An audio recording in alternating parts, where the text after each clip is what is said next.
अभी थोड़ी देर पहले खबर आई कि राहुल गांधी जी को लोकसभा की सदस्यता से बर्खास्त कर दिया गया है। जिस तरह से उन्हें उस मानहानि केस में फंसाया गया, मैक्सिमम सज़ा दी गई और 24 घंटे के अंदर उनकी लोकसभा की सदस्यता बर्खास्त कर दी गई, ये हमारे देश के लिए बहुत चिंता का विषय है। हम जुडिशरी का सम्मान करते हैं,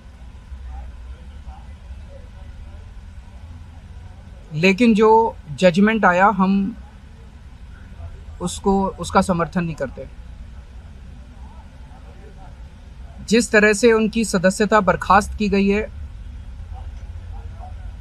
वो एक कायराना हरकत है, वो एक डरी हुई सरकार की निशानी है। लेकिन देश के लिए पूरा आजकल देश के अंदर जो चल रहा है वो देश के लिए बहुत खतरनाक है। पूरे देश से ये एक ऐसा माहौल बनाना चाहते हैं कि देश में बस एक ही पार्टी बचे, वन नेशन वन पार्टी, और सारी पार्टियों को ख़त्म कर दिया जाए। ये एक ऐसा माहौल बनाना चाहते हैं कि एक ही नेता बचे, वन नेशन वन लीडर, बाकी सारे लीडर्स को ख़त्म कर दिया जाए। इसी को तो तानाशाही कहते हैं, इसी को तो डिक्टेटरशिप कहते हैं। पूरा देश ये देख रहा है। मैं देशवासियों से अपील करना चाहता हूँ कि ये भारत हम सबका है, ये भारत 130 करोड़ लोगों का है। हम सब ने मिलकर आज़ादी की लड़ाई लड़ी थी, हमारे पुरखों ने आज़ादी की लड़ाई लड़ी थी, आज़ाद भारत को आज़ाद कराने के लिए। लेकिन आज की जो सरकार है, प्रधानमंत्री नरेंद्र मोदी जी के नेतृत्व में, इस सरकार का स्वरूप अंग्रेजों की सरकार से भी बहुत ज्यादा खौफनाक और खतरनाक है। अब लोगों को सामने आना पड़ेगा, लोगों को सामने आके इसके खिलाफ लड़ाई लड़नी पड़ेगी। अगर हमने भारत को बचाना है तो 130 करोड़ लोगों को एक साथ इकट्ठे होके इस लड़ाई में शामिल होना पड़ेगा। सरकार किसी की बने, कल को सरकार चाहे इसकी बने चाहे उसकी बने, इस पार्टी की बने उस पार्टी की बने, वो ज़रूरी नहीं है। लेकिन जिस तरह से जनतंत्र के ऊपर हमला किया जा रहा है वो सही नहीं है। अगर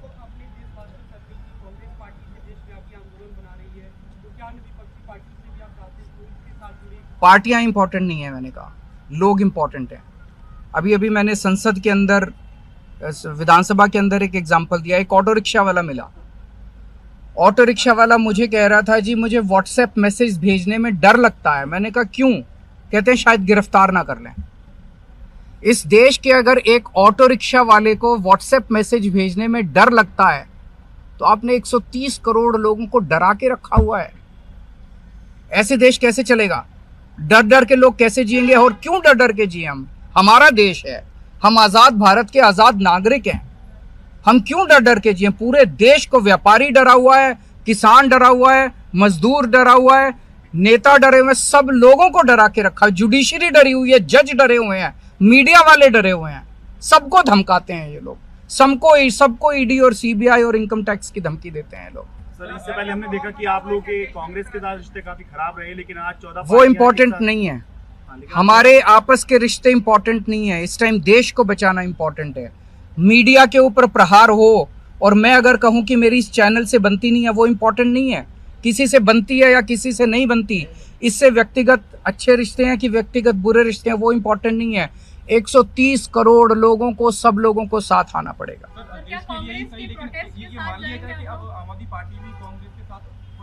सारे लोगों को साथ आना पड़ेगा। ये लड़ाई राहुल गांधी की लड़ाई नहीं है, ये लड़ाई कांग्रेस की लड़ाई नहीं है, ये लड़ाई इस देश को बचाने की लड़ाई है। एक तानाशाह से, एक कम पढ़े लिखे व्यक्ति से, एक अहंकारी व्यक्ति से इस देश को बचाने की लड़ाई है। Thank you.